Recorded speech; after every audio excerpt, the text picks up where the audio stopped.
Good afternoon, everyone, or good morning. I think we should get started now. This is our session on productive uses of energy in Ethiopia's agriculture. And the conveners are International Food Policy Research Institute, the Ministry of Water, Irrigation and Energy of Ethiopia, Rocky Mountain Institute, as well as RWI Leibniz Institute for Economic Research and University of Massachusetts Amherst. So, as you all know, the energy investment needs and options to support the development of agriculture in Ethiopia largely remains unknown, and past energy planning studies, in particular, have not explicitly assessed the energy demand for agriculture. So we hope this session will provide some insights on productive uses of energy in Ethiopia's agriculture by way of providing or illuminating on concurrent works that explore opportunities for productive uses of energy, in particular through scaling potentials and implementations. And today, we have a good lineup of presentations on this topic. We are delighted to have the company of His Excellency Dr. Freyot Weldehana, who is the State Minister of the Ministry of Ethiopia's Ministry of Water, Irrigation and Energy. And he will tell us more about Ethiopia's government's initiatives to supply electricity and facilitate productive uses of energy above and beyond providing access to light. Then Dr. Freyot's presentation will be followed by Dr. Hua Ji, who is a research fellow at IFPRI, and Hua will be presenting IFPRI's ongoing work on spatially explicit estimation of energy demand for irrigation development in Ethiopia, as well as the least cost energy options to meet that demand. That presentation will be followed by John Lukuyu from University of Massachusetts Amherst. She's a Hub Fellow and doctoral student and researcher at University of Mass Amherst. By the way, Hua's presentation is a part of the energy and economic growth and Oxford Policy Management. So June's presentation is also another EEG OPM funded study on energy demand forecasting and simulation techniques for irrigation in Ethiopia. June's presentation will be followed by Kester Wade's presentation. Kester is a senior associate from Rocky Mountain Institute, and Kester's presentation will move the discussion from irrigation to energy demand for agro-processing, as he will be highlighting on opportunities for productive uses of energy in agricultural processing. Kester will not be here in person, but we will have the video from his presentation, and that presentation will be followed by Q&A. I wish all presenters a very good and productive meeting. I will, without further ado, I will call upon Dr. Freyot to make some statements on Ethiopia's government's initiatives. Thanks a lot. Dr. Freyot, the floor is yours.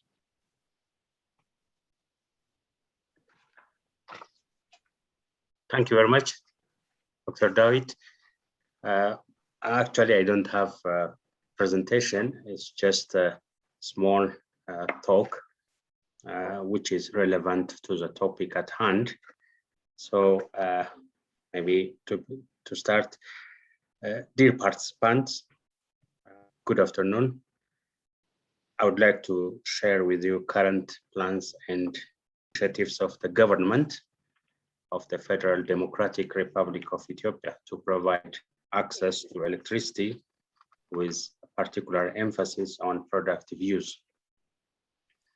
In the context of rural development, productive use of energy is understood to be associated primarily with the provision of motive power for agricultural, industrial, or commercial uses. Electricity being used for grinding of grain, operation of power tools, irrigation of farmland, and facilitation of many commercial activities are typical examples. The emphasis is not only on direct income generating uses of energy, but also indirect ones, such as simple lighting, which can be considered as a catalyst for extended working hours and additional income.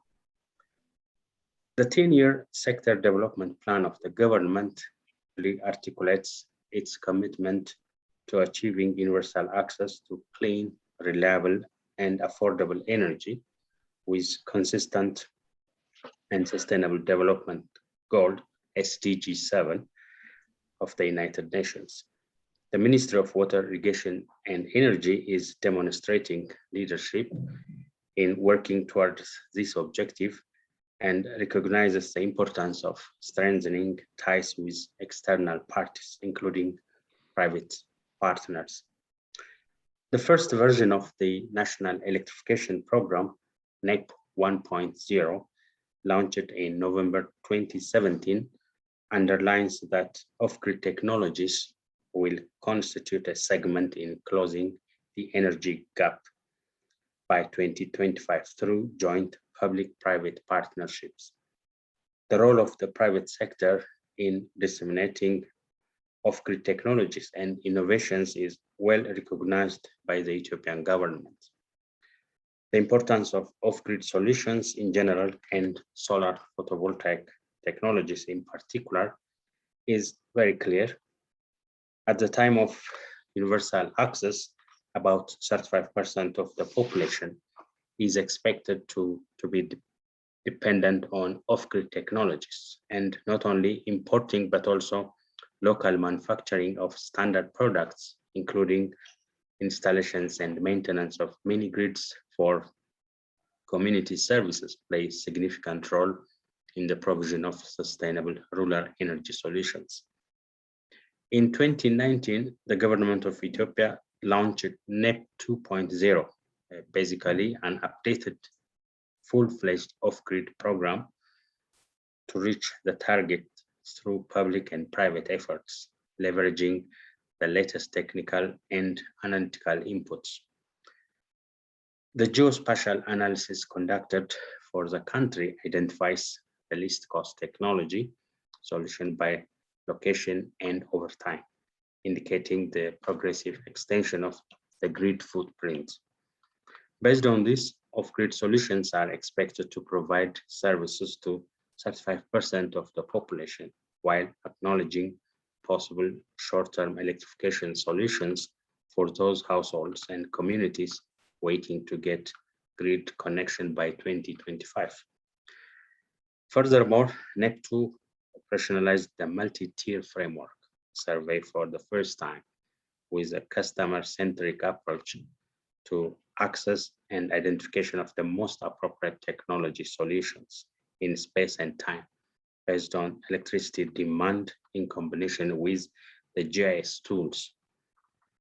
NEP 2.0 also introduces the minimum subsidy tender MST concept, which uses a competitive bidding process to support private sector enterprises that can cost effectively provide off-grid electricity services.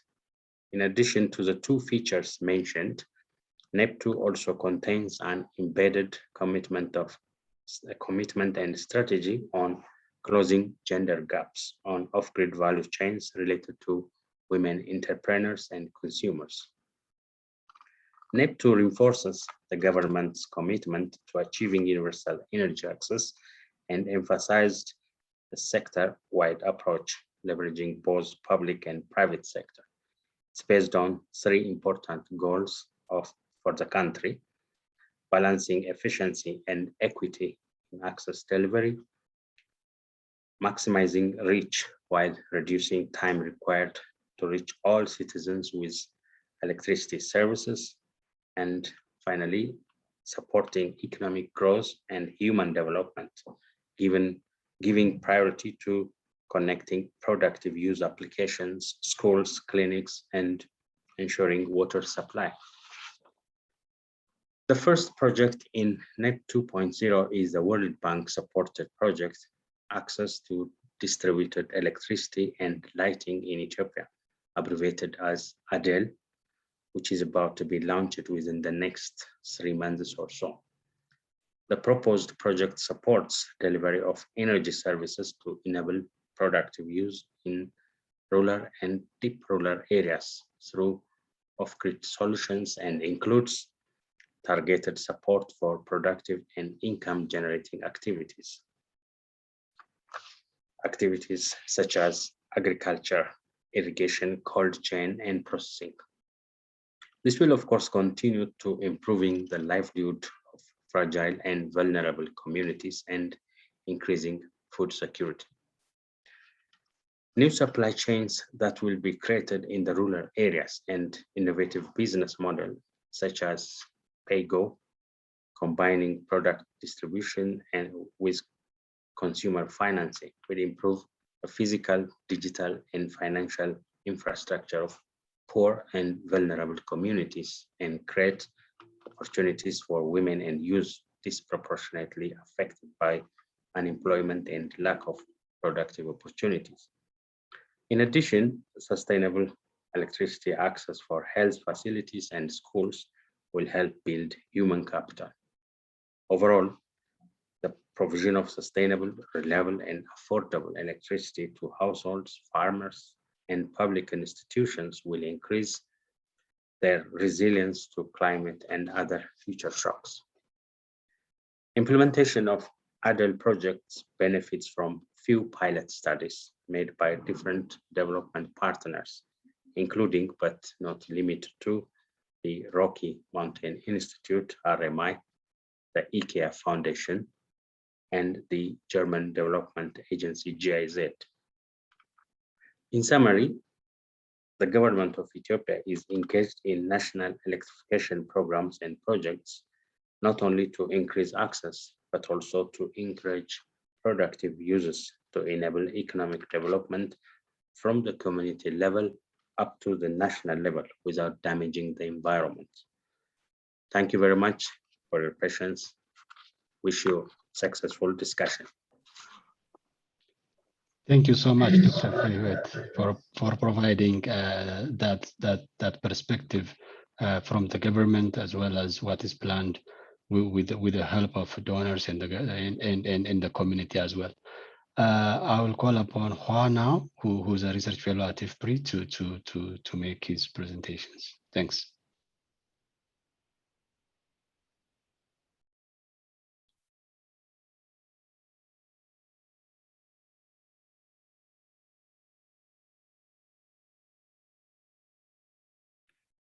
Hello, everyone. It's my great pleasure to have this opportunity, to present our study regarding productive use of energy in agriculture in Ethiopia. Energy is used in agriculture production for many purposes. In our study, we focus on energy used for irrigation. Energy is required in irrigation for water lifting. Irrigation plays an important role in global food production. Irrigated land accounts for about 20% of cropland of the world and contributes 40% of global food production. Sub-Saharan Africa is behind other regions in irrigation development. Currently, only 3% of cropland in Sub-Saharan Africa is irrigated. In Ethiopia, this number is about 5%.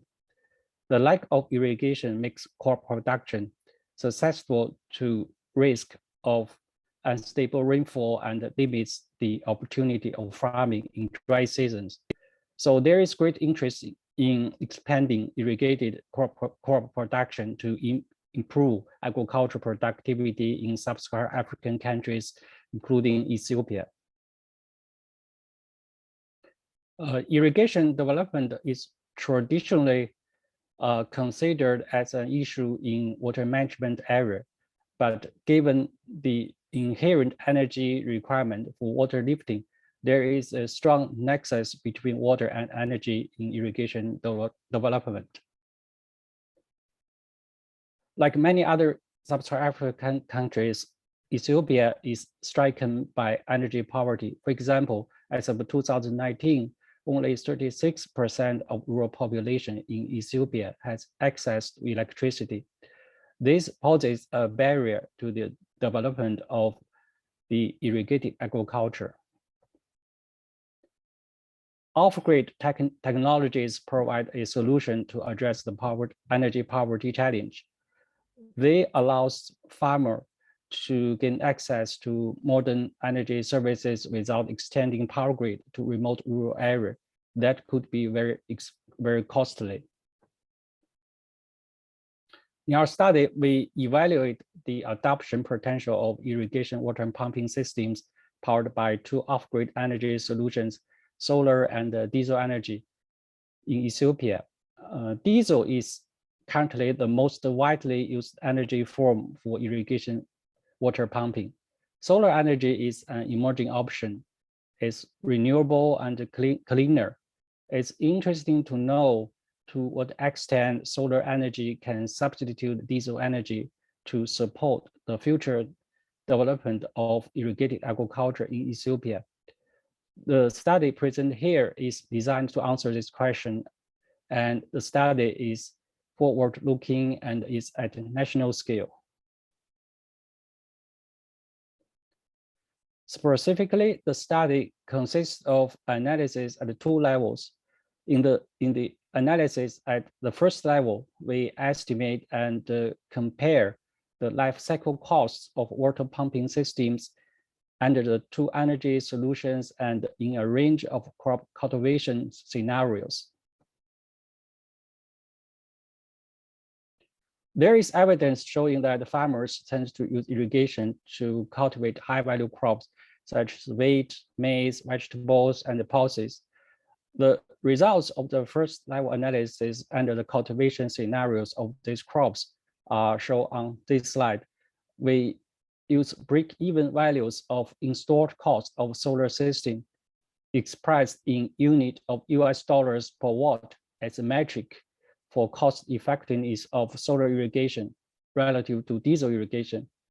The break-even installed cost is the maximum installed cost of solar system up to which solar system is more cost effective than the diesel system. For example, if the break-even cost is $2 per watt, the installed cost of solar system must be less than this value so that solar irrigation is more economical. So the green zones on the map, on these maps are sites with high break-even values favorable to the adoption of solar irrigation, while the situation is opposite in places in red. Apparently, there is a large spatial variability in cost effectiveness of solar irrigation relative to diesel irrigation, and the economic performance of solar irrigation vary with the crop choice in irrigated crop production. Results of the cost comparison analysis provide a first look at the issue of energy technology selection in irrigation expansion in Ethiopia. At the same time, it should be noted that irrigation adoption is influenced by many other factors such as water availability, economic profitability, and land suitability. Also, as just mentioned, irrigation adoption may result in crop exchange and the farming system expansion in dry season. Considering this and the fact that energy is part of the production cost of the irrigated production and may influence the irrigation technology adoption and the crop choice decision in irrigated production. And yeah. An integrated irrigation and energy planning analysis framework is needed for the study. Such an integrated framework is proposed and applied in analysis at the second level. It builds on the irrigation planning methodology we developed in our previous irrigation investment analysis in sub-Saharan African countries. Crop mix change during the development of irrigation is simulated endogenously. The model can provide probabilistic forecasting of the future irrigation expansion situations. What's worth mentioning here is that in the analysis, we found that expansion of irrigation in Ethiopia is severely constrained by water scarcity. Many sites with estimated low success probability of irrigation adoption on this map are actually have land suitable for irrigation development, but the farmers at these sites are faced with intense competition for water resources. The model also reports the adoption probability of solar irrigation and the diesel irrigation respectively. Sites in green are places where adoption probability of solar irrigation exceeds the adoption probability of diesel irrigation. Based on the calculated adoption probability of each land pixel, we can further compute the expected value of irrigated area under solar irrigation and the diesel irrigation over the country, and use them as estimates of national irrigation development potentials. Under the circumstance of lacking accurate estimation and the projection of solar system installed cost in the simulation generating adoption probability maps displayed on previous slides, an installed cost of solar system of $1.8 per watt was assumed. In this case, the total irrigation expansion potential in Ethiopia estimated in our study is about 1.8 million hectares. That includes 1.2 million hectares under the solar irrigation. Sensitivity analysis shows that this estimate total irrigation development potential is not sensitive to the installed cost of a solar system, but the estimates of solar and the diesel irrigation potentials are. For example, the estimated adoption potential of solar irrigation will increase to 1.6 million hectares if the installed cost of solar system can drop to $1.6 per watt, but it will decrease to only 0.2 million hectares if the installed cost of the solar system is $2 per watt. This highlights the financial risk in solar irrigation adoption. Before I end my presentation, I'd like to recap the main things from our study. Firstly, our study suggests there is a large irrigation development potential up to 1.8 million hectares in Ethiopia. Secondly, the cost comparison analysis shows that there is large spatial variability in cost effectiveness of solar irrigation. Lastly, large adoption potential of solar irrigation, about 1.2 million hectares, are also identified, but the development of solar irrigation is subject to financial risk related to the uncertain installed cost of solar technologies in future. Yeah, thank you. Thank you, Hoa. This is nice, and I think it will take us, it would be a good segue to June Lukuyu's presentation from University of Massachusetts Amherst. June, please, the floor is yours. Thank you. Thank you very much, David. And thank you for the introduction. So I'm very excited to be presenting our work, which is a joint collaboration between researchers at RWI, PSI, and UMass Amherst. And we are leveraging advances in remote sensing technology, which has enabled the development of powerful data processing methods like machine learning, which are augmenting ground-based data to give insights more broadly, and particularly in areas where collecting data on the ground can be difficult. And so we are applying this to electrification planning in Ethiopia. And sorry. Okay, so the goal of our project is to answer two main research questions. The first is whether we can leverage remote sense data, ground-based data, and machine learning techniques to be able to inform where there's latent electricity demand in the agricultural sector, and with the goal of informing electricity system planning. And the second question is to then use these insights to inform which kind of agricultural demand stimulation interventions can be derived, piloted, and eventually implemented. But for the purpose of this presentation, I'll be focusing on a project that seeks to answer the first question. And so just to go more in depth into the project itself, we would like to use remote sensed pollution data together with survey data that has been collected in Ethiopia, as well as a machine learning model to be able to identify where there is existing diesel-powered irrigation, who has given a very good background on the benefits of solar-powered irrigation over diesel irrigation. So we are thinking this would be a good opportunity for conversion of these diesel-powered irrigation systems, and they can serve as fast opportunities to add electricity demand to the grid during system expansion. And so with the survey data, as I mentioned, was collected earlier this year in two clusters, one in Amhara and the other in Oromia. And this entailed collecting over 5,000 plot measurements together with observed farm irrigation information. And the second part was a very in-depth farmer survey of over 1,000 farmers. And this collected very in-depth information on farming activity. And so using this ground-based data, we plan to train a supervised machine learning model. And I'll just explain a little bit about what this entails.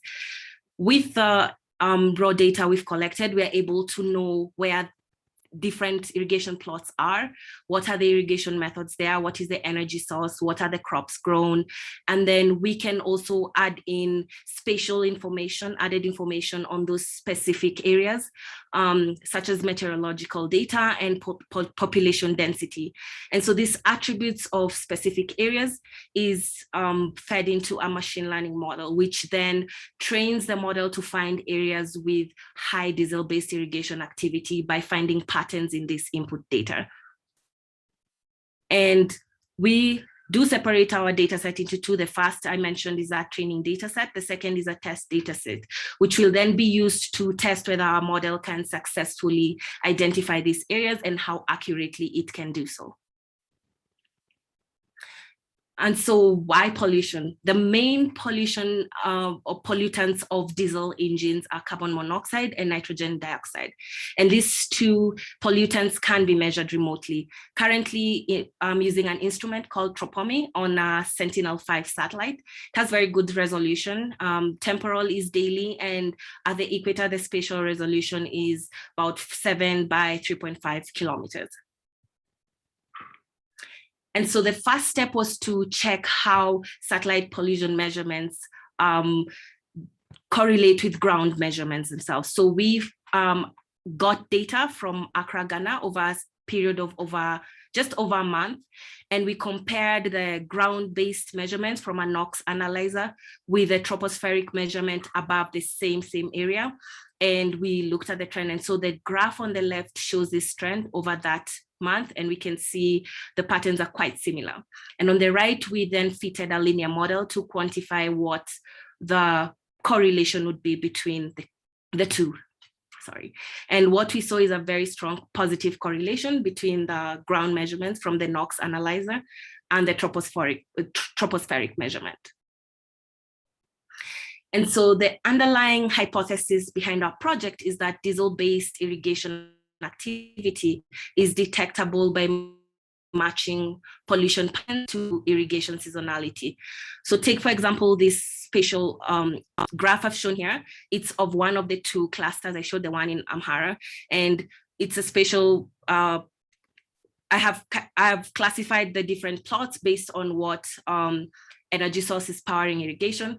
So take, for example, an area like this that has very intensive diesel-based irrigation, and we have another area that has non-diesel-based irrigation. So what we'd be looking for is how the pollution measurements align with the irrigation activity. The graph I've just shown on the right is also from the survey data, showing the timing of the different number of plots on each day of the year. And we see that the highest irrigation activity was reported between January and May, and we also see that cyclic nature of irrigation with the seasons.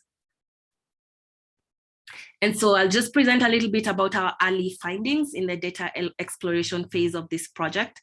And for this graph on the left axis is the tropospheric measurements over the areas with diesel-based irrigation only and those with non-diesel-based irrigation.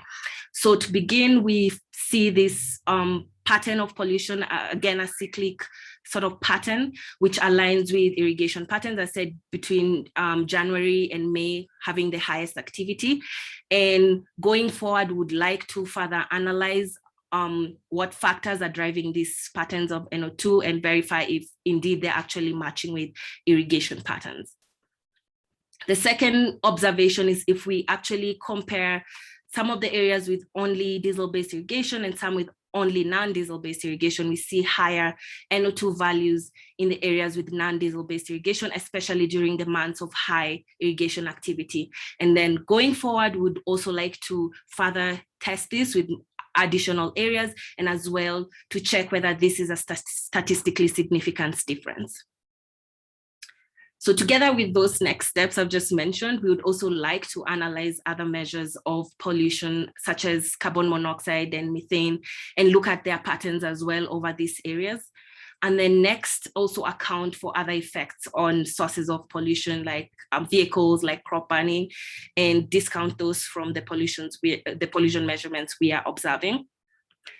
Third, then would like to go ahead and train and validate and test that machine learning model I introduced to be able to classify areas based on their irrigation energy source. And finally, would like to engage with the utility to discuss how our study findings and models can be useful for electrification planning and system expansion. I look forward to your questions later on. Thank you. Thank you so much, June, for that presentation.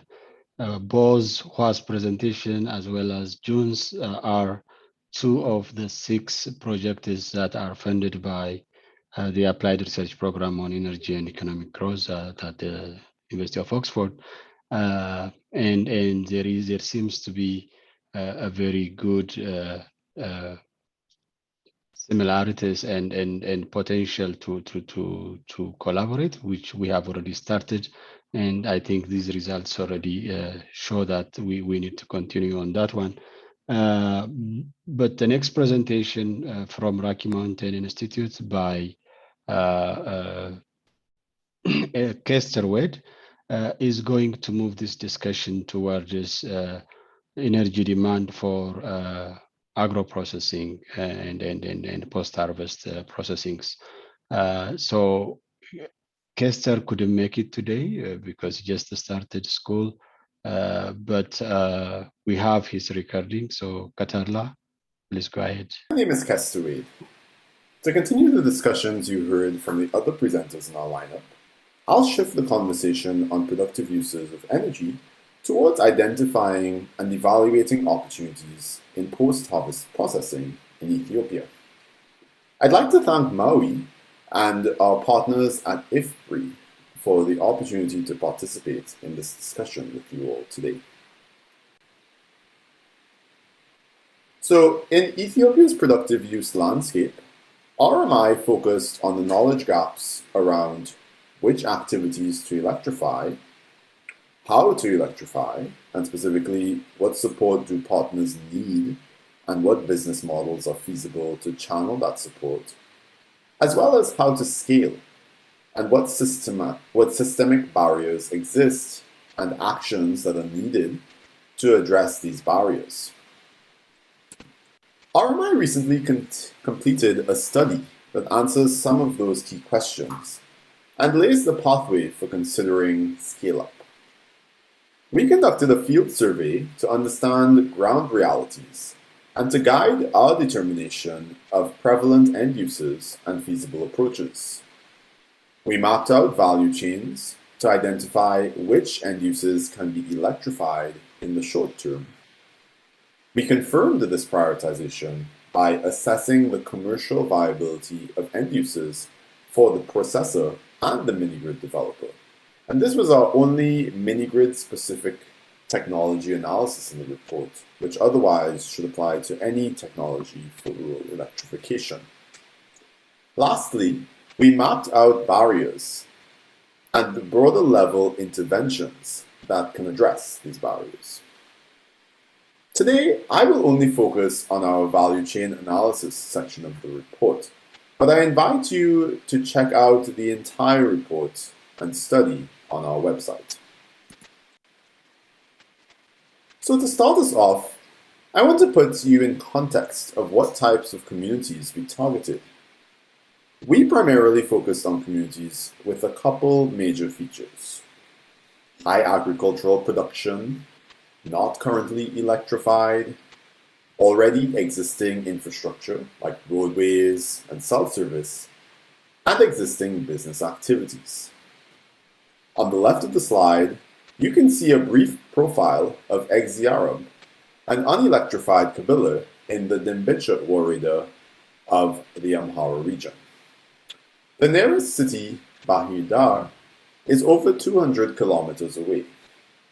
Although the Kabila is not yet connected by a grid or mini-grid, many folks already own and use solar home systems. Plus, there are numerous businesses that would consume energy and even need for a cell tower.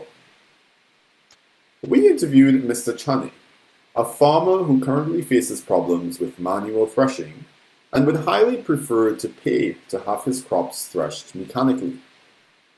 We also spoke to Mr. Anmawe, a grain milling processor who mills teff and maize year-round, and would like to expand his processing capacity by replacing his fossil-powered grain mill with an electric one. Our productive uses of energy, like Mr. Anmawe's grain mill and the threshing processor, could help increase the capacity utilization of grid and mini-grid infrastructure, while also supporting businesses for agricultural processes.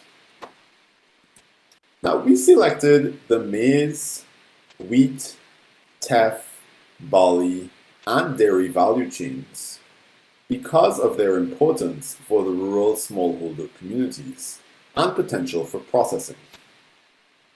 Because Oromia, Amhara, and SNNPR were among the top 4 producers for those value chains, we limited our survey efforts to rural communities within these regions.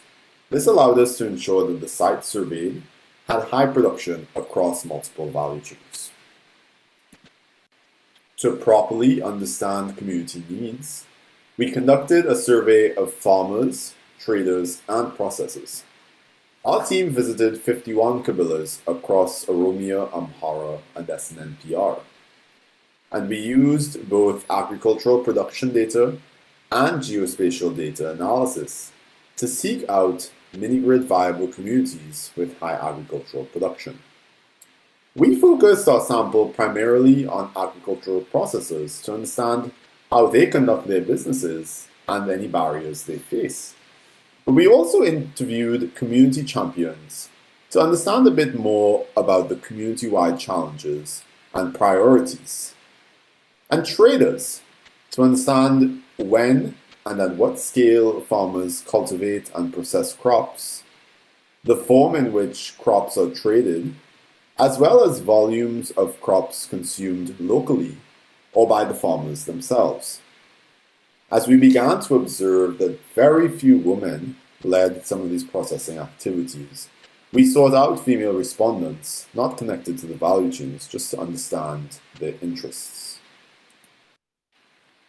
How did we evaluate the activities? Local capacity focused on understanding if processors already had the business knowledge and technical awareness to carry out processing.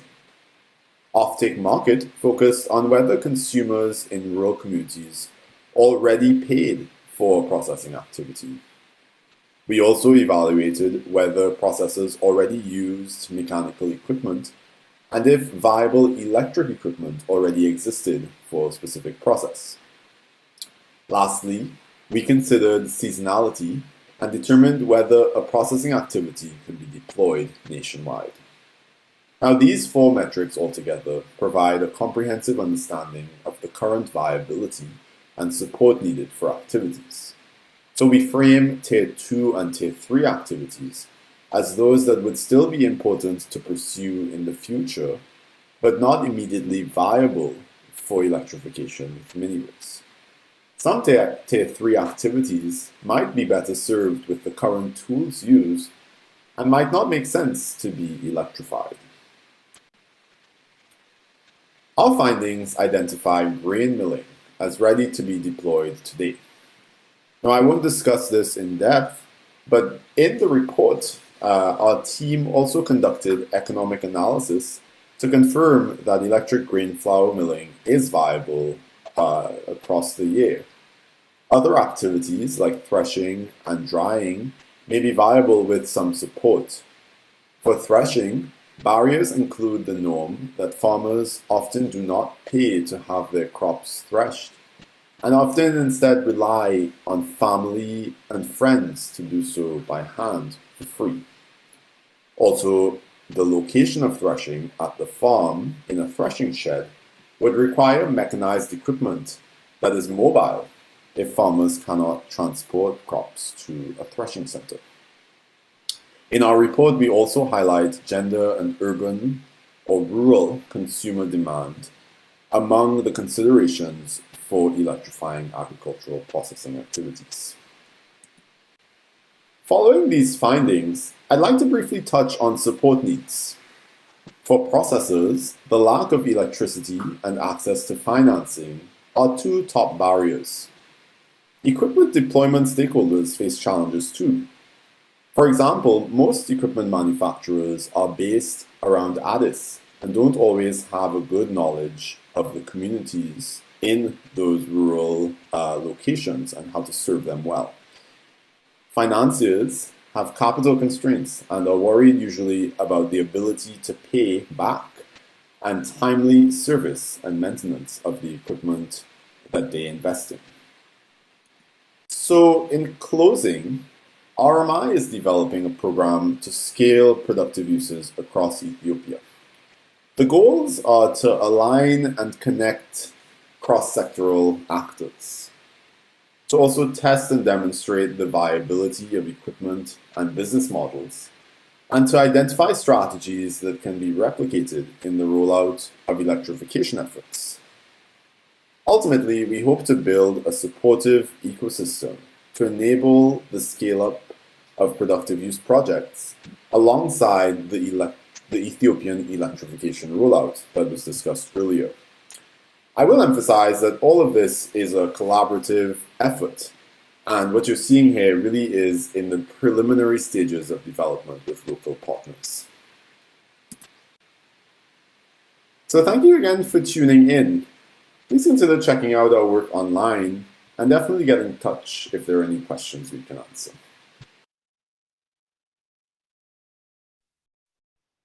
Thank you. That was great. So now I will call upon all the speakers maybe to turn on your video.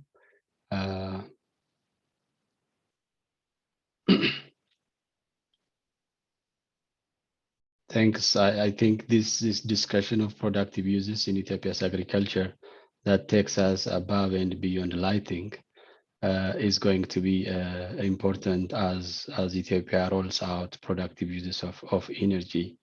A recent survey by IFPRI, for instance, shows that the amount of time that people with and without electricity spend on collecting fuel wood for energy doesn't really matter, doesn't really change, because electricity access is not the only component of productive uses. So I hope this type of discussions will lead to more productive uses, both in the house and in the farm and in agro-processing, and that will obviously will unlock billions of dollars from agriculture as we add value to agricultural production.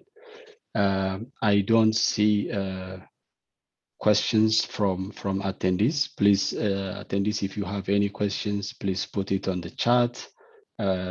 We are accepting questions on the chat.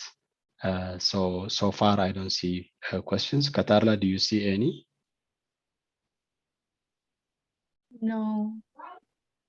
Okay. There is John, yes.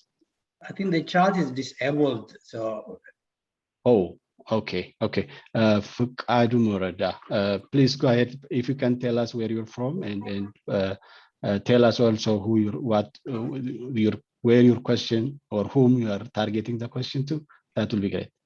yeah, so my name is Ricardo Morada. I'm a water resource engineer based on North Carolina, United States. I work for Research Triangle Institute, but I'm originally from Ethiopia, so I'm so excited and saw some of the pictures that I got the opportunity to see, the mills and farmers. So I'm really touched by the research.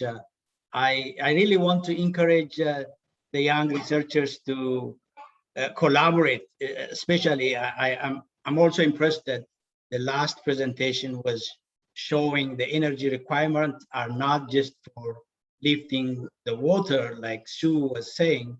You have these energy requirements starting from bringing the water to the surface and then producing the crushing and converting that. Even we have to look at energy that required to process the food much more than what they are doing right now.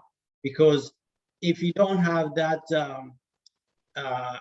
market chain, even if you produce, then there will be a disincentive for the farmers to produce more if they cannot sell it for a higher price. So when you do research, I understand that you have to focus on your individual specialization, but collaborating a bigger space to include all the process would be important. And I just want to encourage you.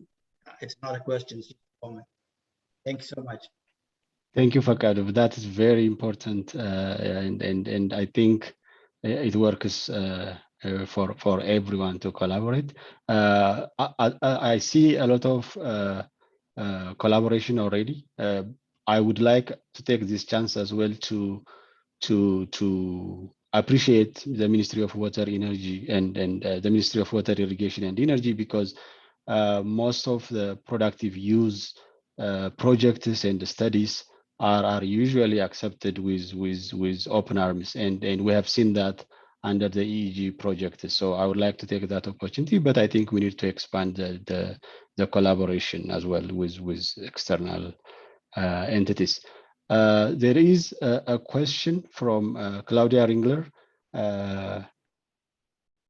Perhaps I think this might be towards Dr. Frevet, and she's asking, how does the government of Ethiopia support women farmers and entrepreneurs to get access to energy technologies? Dr. Frevet, or can you say a few things? So her question is, how does the government support women farmers and entrepreneurs to get access to energy technologies?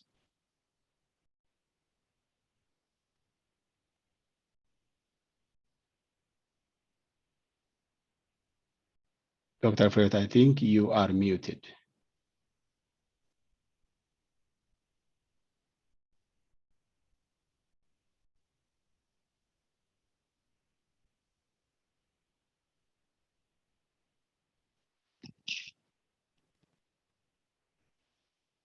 Is there anyone who'd like to I think Dr. Freud could be the right person, but I think he's muted. Can you hear me? Yes, I can hear you, but there was, power interruption. That's why actually I missed if there was any question while Mr. Fakado was talking. Okay. So Claudia Ringler is asking how government of Ethiopia supports women farmers and entrepreneurs to get access to energy technologies. Okay, thank you. Thank you for the question. Actually, the policy is in favor of women because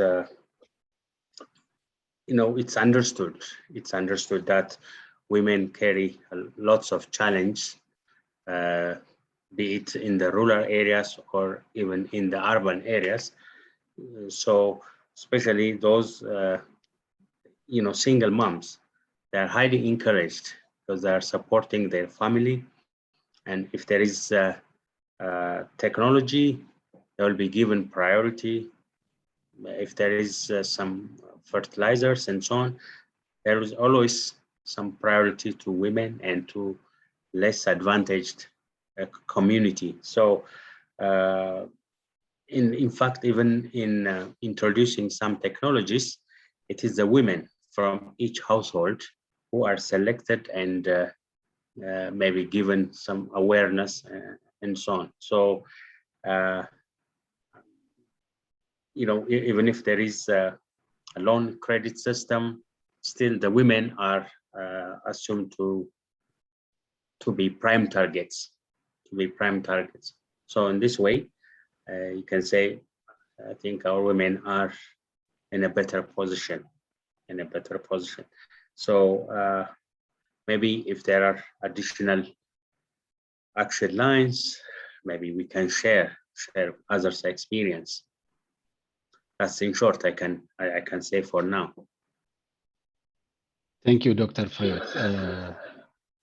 Is there any question? Feel free to unmute yourself, but I don't see additional questions. But Claudia, you raised an important question. I think, as Dr. Freud rightly said, most of the burden of lack of energy, as well as lack of use of productive use of energy, lies on women who have to collect fuel wood from far away places for domestic cooking and heating purposes, and they are also the ones who have to travel a lot searching for meals, and I think they are also the target of a number of initiatives by the government. But I think obviously, as Dr. Freud said, I think there needs to be a concerted effort, because even if there is credit, then women farmers are not going to be in a position to have the collateral that requires to buy these equipment. So hopefully, I think we can learn more from other experiences as well. Is there any questions from from speakers to another speaker, or if any of the speakers want to add a few things? Earlier we didn't have much time, so if you want to say a few words, the floor is yours.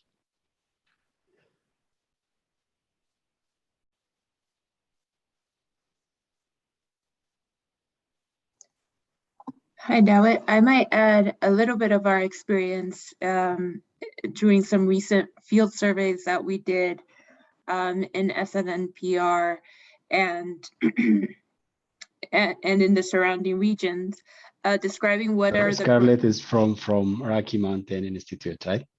So yeah, sorry, just I to should give have the started context. with that. Thank you, Dawit. I should have started with that. Hi, my name is Scarlett. I'm from RMI, working on figuring out what the right productive uses are that can support the scale out and the rollout of electrification. we can't fully answer that question, but we can provide a bit more context about what we've seen in the field surveys that we've recently completed. And as you rightly say, there is a stark correlation with lower mechanization found among women. So specifically, what that means was that most of the economic income producing activities that women lead are less likely to be mechanized, mainly because of the upfront cost and difficulties in finding access to credit. Some interesting things that we saw through the field surveys was we carried out 2 types of focus groups that included men and women, and then focus groups included only women, to try to understand what are the barriers specific to women as they try to embark on adopting more productive uses. And an interesting insight that we saw there is that when we were talking to the bigger groups, the bigger demand for appliances was around TVs, radios, things that supported connecting the community with the broader country.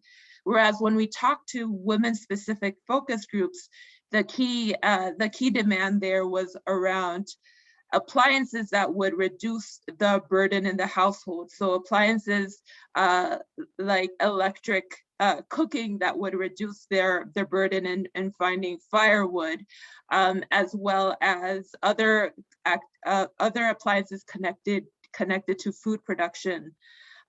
So what this told us was that women have, in facing a bigger burden with sustaining the household, there is a bigger demand towards these appliances that could reduce this burden. But as Dawit rightly says, some of the key barriers that they face is access to credit, and even when the access to credit is there, about how to cover that collateral that most MFIs require to provide credit.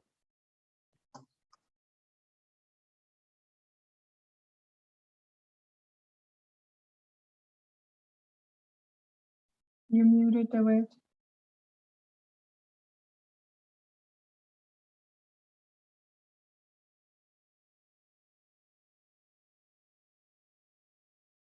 I'm muted. I'm sorry. So thank you, Scarlett, for that excellent intervention. If there is anyone, we have 3 more minutes as well into this meeting. If any speakers would like to add, or attendees have questions, please go ahead.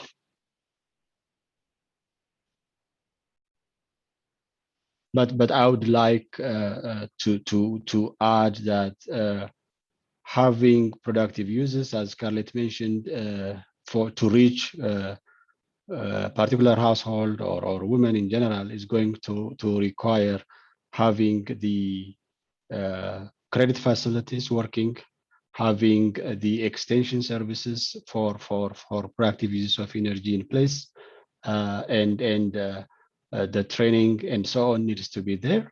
But the supply chain also has to be in place, because in most places people know it, even if they have access to credit, they can't get the product. So there has to be a working value chain for equipments, and also a recent study, not so recent, but a study by IFPRI also showed that people using biomasses from the field is affecting agricultural yield for farmers. So there is a significant trade-off between you demand or having access to productive use of energy in the house with what is happening on the farm. We have 1 more minute, but if there is anyone who wants to say a few things.